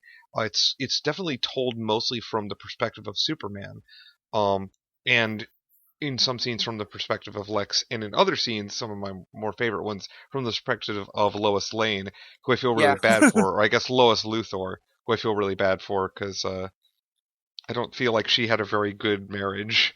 And I do think it's worth pointing out, I mean, again, not just, because I hear what you're saying, and I certainly get what you mean about at the end of the day, you're pulling the lever based on the world that's created. But I do, just again, wow, I'm just the one defending Superman. This is really weird. But I do almost as if it were planned. Yeah, I mean, I'm also the raving communist, so that's partially why I'm kind of defending, because there is an extent to which a lot of the ideals he's fighting for are ones that I'm such a believer in. Sure, but the means he's using to get there are the problem we're having, right? Because we're dealing in pretty clear fascism at this point, right? Oh, sure. But all I wanted to point out was just because I think we haven't really touched on it is that he gets there with means that I think make the ends unjustifiable, but that the ends are pretty great. I mean, like they mentioned, crime is almost eliminated. Batman, they make a point of saying like Batman's fighting corruption because there isn't street crime for Batman to fight. Like he has a different origin story, but I think Joe Chill doesn't exist in this world because street crime has been pretty much eradicated. Hunger and disease, a lot of the world's problems have been eradicated, and I agree with you. The means by which they're done don't justify it, but I do think it's important just to name like the world that Superman creates it would be a lot of people's version of utopia. Problematic as I still think it is. Yes. I think a lot of those people are, well, we could get into I'm more than happy to get into that debate, but I think we're getting out of the realm of the comic book. Yeah. If I jump into that. Agreed. And I'm more than happy to have that conversation. It sounds like it would be interesting, but we'd be here for another hour just talking about it. Yeah. I will say a version of that conversation was brought up in our discussion of Supergirl, probably more than a year and a half ago, but I'll post a link to it because there's another villain in the super world. This is a Supergirl one, but who raises kind of similar issues. But I think Jess, you were going to take us in a new direction, so go for it. Or I totally misunderstood. Oh no, I was actually. There was a thing I was going to bring up earlier, and I was waiting for a good opening. You mentioned this science fiction idea of the smartest and best leading the world. Right, kind of benevolent fascism. Yeah, and we actually do get that at the very end. And when Lex Luthor eliminates Superman, he goes on to continue to lead the world. The United States of America first, and then the rest of the world. We have there's a quote in here that says, by his 75th birthday, Luthor had retired the conventional politicians and created a one-world government composed of artists, writers, philosophers, and scientists. So we actually do get what you're referring to, where we got this like utopian sci-fi world that's led by the smart. And while I'm giving some of the credit to Heinlein in those, I mean, really, this idea is straight from Plato. This is the idea of the Republic. That the super smart people should lead and make the best decisions. Yeah, well, and Heinlein had some somewhat different ideas on that, and he has some very interesting philosophical discussions in some of his books. And Starship Troopers is a great example of that. We really delves into the ethics of what does it mean to be a citizen and vote, and why should or shouldn't you have this right? Right. I think it's really interesting. I haven't read it in years, so maybe I'm misremembering, but no, that's very close to Starship Troopers. Not the movie. The Starship Troopers movie is completely different on every axis. Though I gotta say, I really like the movie too. But it is one of these same questions of, is the individual's duty to the state, is the state's duty to the individual, or replace the state with the society?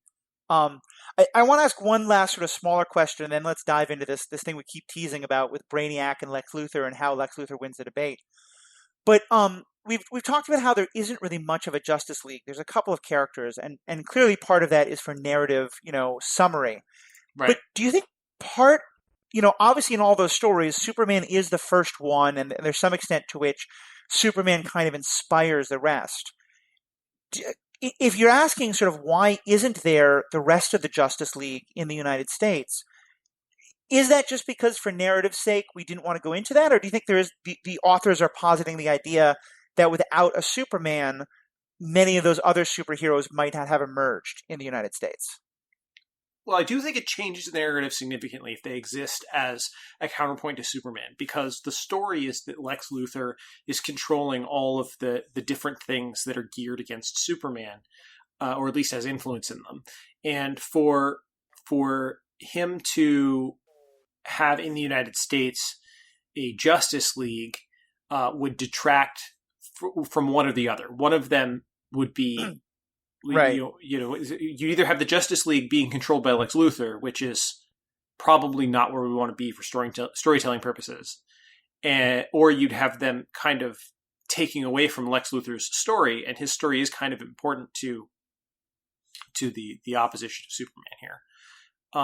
You could perhaps have had something come up around Batman instead of having, the Batmen, if you will, be this gang that comes up. Like, I could have seen something come up where out of Batman's martyrdom, you have this league of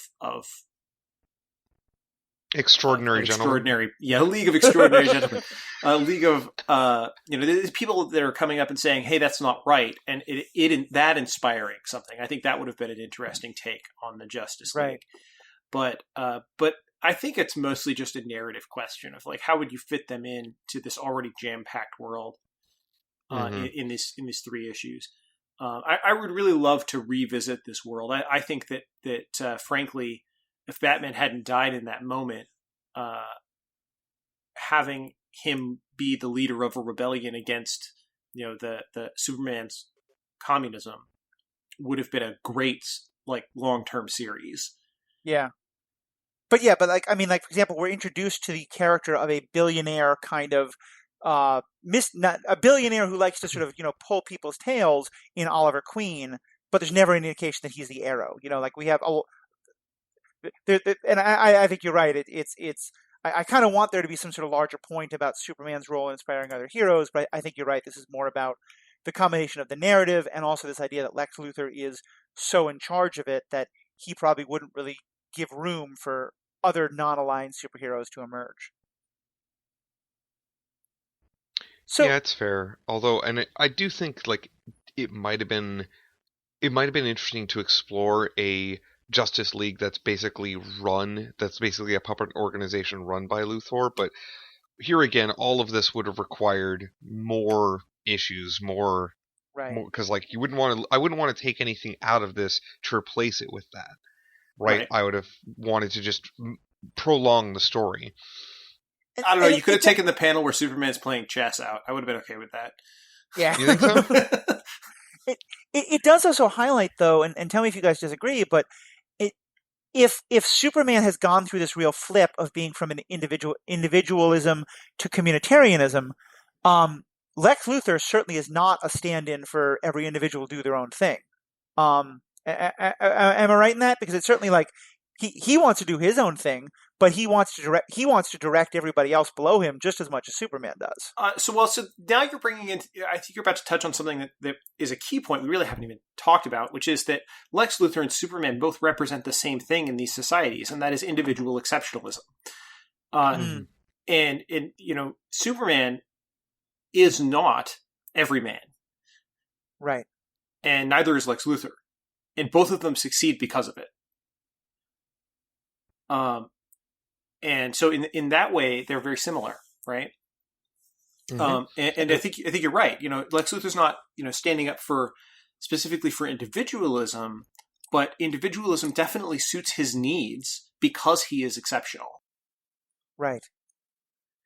And in some way, that's an interesting meta point of the whole story, because certainly a central ideal of Soviet ideology was supposed to be that there wouldn't be exceptionalism, that there would be the new Soviet man, and that all the comrades would be equal. Right. And so it's an interesting story that they're sort of saying nope, exceptionalism wins out, whether it's capitalism or communism. Well, I mean, that's necessary for the telling of good stories. You need heroes, right? You need villains. You need the hero's journey. And so that's hard to have if you're just and then there was Joe Bob, and Joe Bob was the same as Sally Sue. And that's the end of the story. Makes for a great philosophy I think class, Sally Sue is better because her name's alliterative, and as we all know, alliteration is superior to not alliteration. Straight to the gulag with you. That's also true. So since we're now approaching the 2-hour mark, let me but no, again, no, trust me, I would want to go on this for all day, all night, but our listener numbers might decrease significantly. Let's go into, because Brainiac does something to one of the cities that is kind of standing against Superman, that haunts Superman for most of the rest of the story, and then Lex Luthor uses it to kind of win the intellectual battle. So does one of you want to kind of tell that part of the story? Just a quick point of correction. It's not that. So this is when Brainiac is still working with Luthor. It's one of Superman's loyal cities. He gets. It's not Stalingrad. It's But No, it is Stalingrad. It is Stalingrad that he Yeah, puts in a I'm bottle. pretty sure He it's puts a city Stalingrad. in a bottle. So right? why don't we explain what it is, and then in doing that, you can correct me. Yeah. So at one point he steals.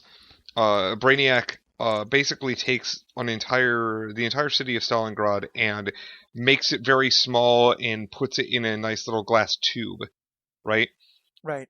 And this was like he was, according to Lex, he was supposed to do that to Moscow as sort of like a winning move against Superman, because if you just make Superman very small, I guess there's not a problem anymore. But I'm not sure. Now you just have Mighty Mouse, but he doesn't look like a mouse. Man, Soviet Mighty Mouse. So the actual reasoning behind doing this is really like a little bit nebulous to me, a little bit like, oh, that cat's a little weird. But it's something that Superman is deeply upset by, because now there's this portion of his citizenry, and he can't restore their lives, right? These are people who have connections to other people in his nation, and he can't bring them back to be able to interact with everybody else, because now they're their own little microcosm, like microcosm being a very punny name in this particular case. But it's something that, because it's a problem that Superman can't fix, he can't make it better, it really bothers him. Right. And we see him, like, at one point he fails to do his check-in when he's supposed to, or similar. So he has a process to make sure those people are still safe. And like something happens, there's just a very, very minor error, and it results in some deaths. There's an air filter he doesn't check, and it lets a flea in, which is basically like a giant monster in this tiny city. Yep. And so he projects himself in and apologizes and goes to correct for it for later, but like it's still something that clearly deeply bothers him, because he feels an obligation to all of the people, right? Right. So there's this thing that he's clearly horrified by, this whole, like, somebody has taken these people and changed their lives so dramatically, all toward some end that had nothing to do with those people, right? Yeah. And so that kind of leads into what ends up happening with the confrontation between Luthor, Brainiac, and Superman at the end. Right. And yeah, and I always have thought, just as a one kind of a side thing, that little moment of the filter, I think, is a brilliant way of highlighting, again, one of the problems of where Superman is in the more sort of communal focused society, is that in a world where he is so exceptional, they make the point that very few people are sort of stepping up to be almost exceptional, and so he can't delegate anything to anyone. Part of what I took from that moment is he didn't check that one air filter because he is so busy doing everything, because no one else is really able to carry any of this burden for him. Right. Well, and part of that, I think, is a case where, because everyone's become so reliant on Superman, and he's sort of, he's facilitated that, he's done nothing to disabuse them of that, he sort of put himself into that position where he, everyone just assumes that, okay, he's taken on this, he's going to fix it, and nobody, I think it's entirely likely that nobody, like, even offers. Because they're like, oh, Superman will fix it. There's a point where earlier in the story when Stalin is dying, and Stalin's just on his deathbed, and somebody there says, Superman, help us, as if Superman is like suddenly a medical wizard as well. Right. And he goes and tries to be. He goes in and just like as fast as he can reads all these medical books and comes in and is like, I think he has this problem. And like, I thought we were about to have an episode of House. Like, I didn't know what was going on. He did not mention lupus, though, so. Right. It's not lupus. It's not. But yeah, you're right. He does. He tries to do that for them, and it does not succeed, right? Yeah. But that sort of scene to me was there as sort of a signpost to say, this is how the society treats many of these major problems, where they're like, well, we could try to fix this ourselves, or we could call for Superman. Right. And that's, I think, a theme that we've touched on a bit, and we're going to hopefully touch on in another episode when we get into the Brandon Sanderson book, The Reckoners, because it really goes into this topic. But it's one I think is really interesting, which is, once you know that someone can, do something at an amazing rate, is there any point at you trying to do your best? If you trying to do your best, it's going to be so overwhelmed by this other Superman, and that you don't really need to do your best anymore. I mean, the answer, of course, is yes, there is still a point, but it's very easy to miss it. And it's definitely a good story beat. Anyway, getting back to the Brainiac, Luthor, the city in Superman confrontation. In a little kind of glass container thing. Right. So city in a glass container, Superman is upset about it, which, I'm making light of it, but later on, when Lex has just basically thrown the kitchen sink at Superman.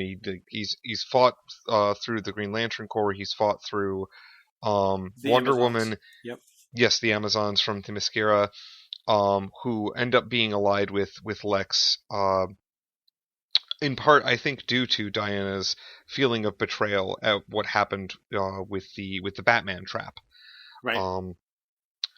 So he's fought through all of these external problems, right? And I mean, at this point, I think we have a President Luthor at this point. Yes. So right, because Lois is at the White House, so Superman comes to the White House, comes to try to end this conflict. And I don't want to be the one to talk over this moment, because I don't think I can do it without geeking out a bunch. So, Lois Lane is the First Lady, and he arrives at the White House, and in true Superman fashion, while he's just like bashing heads, he expresses to her that she needs to evacuate, so because this whole area is going to be destroyed. She says she's going to stand her ground, and he tells her that that's something to the effect of that that's really noble, but she really needs to leave. And she tells him that she was supposed to deliver a message, and the message is from Lex Luthor, who at this point is trapped inside Brainiac's ship. So Superman, of course, doesn't need to grab the message. He can just read it with his X-ray vision, and reads it, and just like immediately falls to his knees and says, "Oh God, what have I done?" Or something to that effect.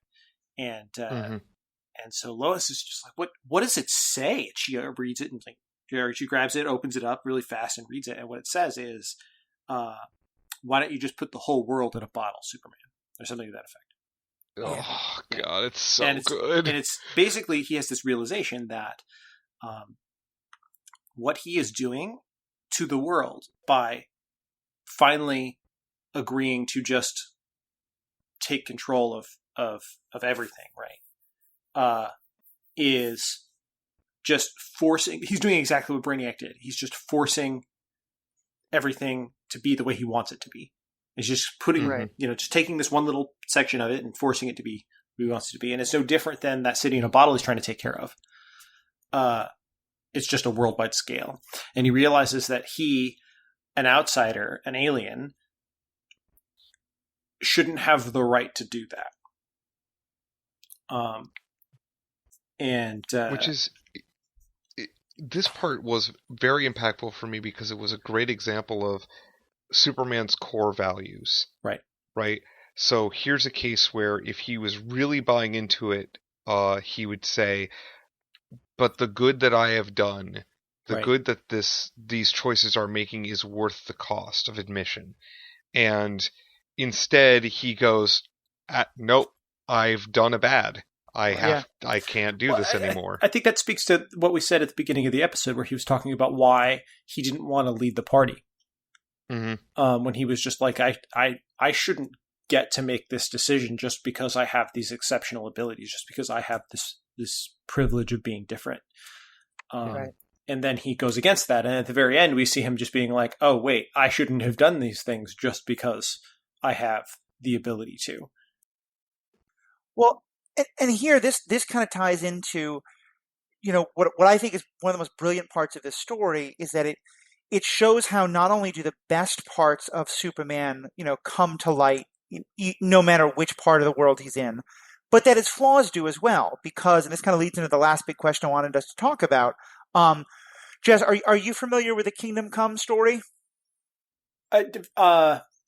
Generally, but I haven't read it. Okay, well, but the very basic of it is that it is Superman is within a capitalist American society, for very different reasons, winds up also having to kind of take more authority and power than he would want, and winds up misusing it in ways that become very problematic.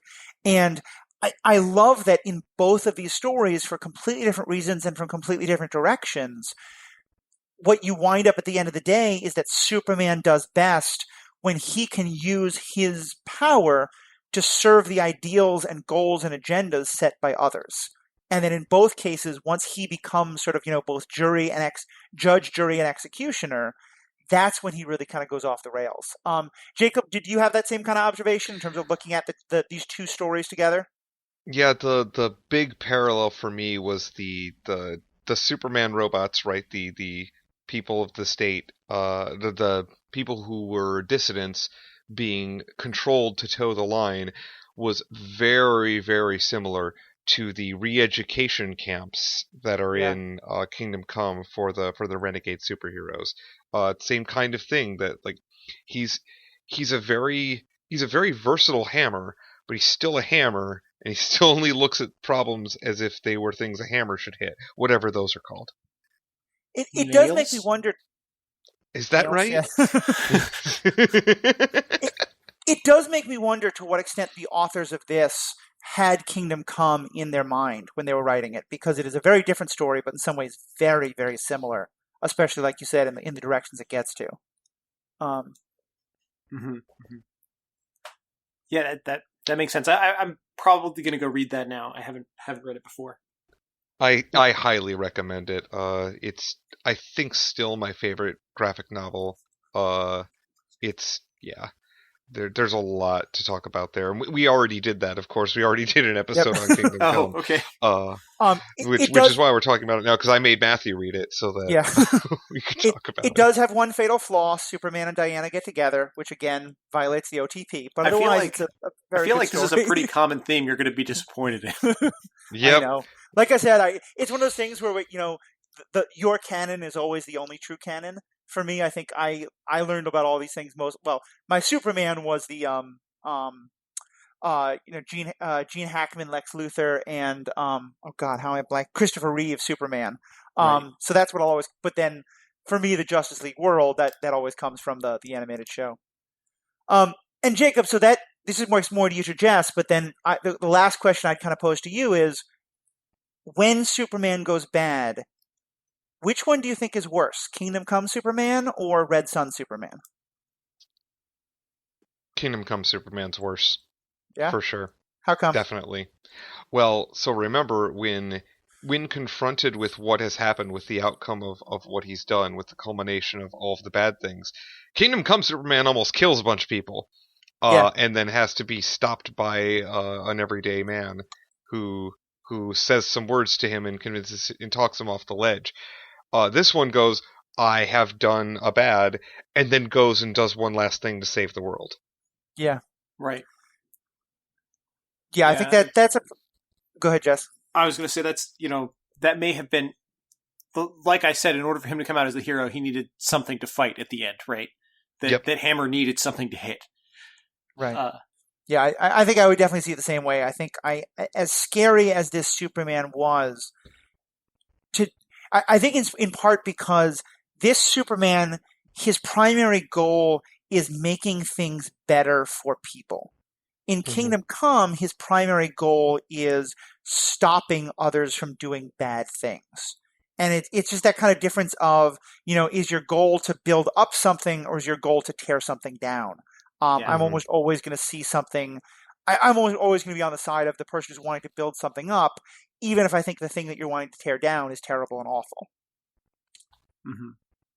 Yeah. Right. Well, we could continue to talk about different implications of Red Sun for quite some time, but we do have to end this at some point. So, Jess, was there any other topics, Jess, on this that you specifically wanted to make sure we covered? No, I don't think so. I mean, I could go into some more nuanced stuff about it. I could definitely spin it off into some long political conversations, but I'm really happy we had this discussion, and I really appreciate you guys having me on a lot. I've enjoyed this. Yeah, well, I'm really glad, and I should say, Jess, you and your two other co-hosts, or at least you're not your one of your current and one of your former co-hosts, are in some ways responsible for Jacob being on this podcast, because it was Jacob was a number of times a guest on the JudgeCast podcast Yes. that we mentioned that Jess is a part of before, and I had a number of discussions when my current co-host at the time, Paul, had to step back. Jacob was someone who I'd identified as, I know he loves to talk about these topics and he might be interesting. And it was my hearing him on the JudgeCast that made me think he would be a great part of this podcast. So having you on kind of helps to complete that circle a little bit. So I'm definitely really glad you got to come on, and this was just a great discussion.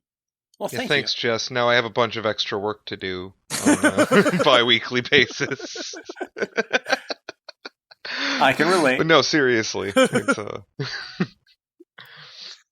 It's been nice how it's all come around. So that was Jess, but what about Jacob for you? Do you have any kind of last comments or points you want to make? No, we already covered the slight problem I have with those scenes with Wonder Woman in them. Wonder Woman's portrayal in the rest of the comic is very good. So like I don't think it's a bad portrayal of Wonder Woman by any means. And I share Jess's opinion about Hal Jordan. I'm just trying to see if there's anything else in here. No, I think I'm good. I think we covered things pretty well. Of course, I could always talk longer, but yeah. Finding things for us to say has never been a problem for all of us. So we have obviously had quite a lot to say, but to you, the listeners, we would love to hear more of your thoughts. You can find us on Twitter at Superhero Ethics or on Facebook at Superhero Ethics. We have on Facebook, we have both a page, but we also have a group that we're using, and I'm going to actually post a couple of follow-up questions, mostly about this. So though, Jess, you also being a big magic nerd, I'm going to poke you a little bit on Facebook about the question Jacob and I explored at a very long ago podcast about the ethics of the Gatewatch and Jace Beleren. So hopefully there'll be a little bit about that. And yeah, for our listeners, you can definitely find us, as I said, on Twitter, on Facebook. You can also email us at superheroethics@gmail.com. Jess, if folks want to kind of stay up to date with more of your thoughts or send ideas your way, what are the best ways that you're reachable for that kind of thing? Or where can people find your work? Yeah, well, you can find me on Facebook, and you can find me on Twitter. And on Twitter, it's at the Slam Dunks, just all one word, the Slam Dunks. And on Facebook, you just search for Jess Dunks. There's only a couple of us, and I'm obvious. If you want to talk to me at all, you can just send me a message, and I will get it through that means. If you are a fan of my other podcast, like I have this one, if you're a fan of my podcast, JudgeCast, you can always send us an email at judgecast@gmail.com. But otherwise, just check us out at judgecast.com. You can listen to episodes there. If you want to contact me, best way is honestly through Facebook. Great. Yeah, and I would just say again, for anybody who is, obviously a lot of our fans are people who've played Magic the Gathering. If you're thinking about becoming a judge, if you are a judge and you want to learn a little bit more and get a little bit better, or if you're just interested in sort of the mechanics of gameplay in general and what it really means to dive deep into both the rules themselves and what it means to be the people who enforce the rules and who have to sort of interpret and teach the rules, I would definitely check out JudgeCast. It's a great podcast and has a lot to say. Mm-hmm. We have a whole section on our website. I just want to tail into that real quickly. Please I'm sorry. We have a whole section on our website. I think it's the Learn to Judge section or something along those lines. There's a button on our main homepage that you can click, and it will take you to a list of episodes that are good for learning those topics. So if you're interested in becoming a judge and you're like, oh man, I want to learn these difficult rules things, these layers and dependent effects and all that stuff, we have a whole list of those kind of episodes just to grab that stuff. Yeah, and they were here we're talking to a very small subset of our listener base, but for anyone who is a Magic Judge, who is L1, is thinking of going to L2, I used those quite a lot in my studies for L2, and they were very helpful. So definitely check out that podcast. Jess, thank you again so much for being on this, being our guest. This has been and thank you for introducing us to Red Sun. Because Jacob, I don't know about you, but I had not known about this, and I'm really glad I got the chance to read it and to sit and talk about it with you guys. Yeah, I mean, I bought it just on Jess's recommendation, and I am not at all displeased that I now own this piece of media. Because wow, it's real good. Definitely. Thank you again, Jess. Thank you guys to all of you, the listeners. I'll say one last thing is that we planned this episode for this time of the year because the new season of Supergirl was in theory supposed to be addressing these issues somewhat. And certainly at the end of the last season, we saw a pod carrying a Supergirl type character crash land in Russia. I think it's supposed to be post-Soviet Russia, but still Russia. I'm only a couple episodes into the new season of Supergirl. That issue hasn't really been explored much, which is why we didn't talk about it today. But certainly, to our fans, if you're Supergirl fans, if that issue does start to come up in later episodes, definitely talk to us about that on Facebook in the Superhero Ethics group. I'm really curious to see if they do explore that question on the Supergirl TV show and where they go. So again, on behalf of myself and Jacob, on behalf of Jess, thank you guys all for listening. Have a great day.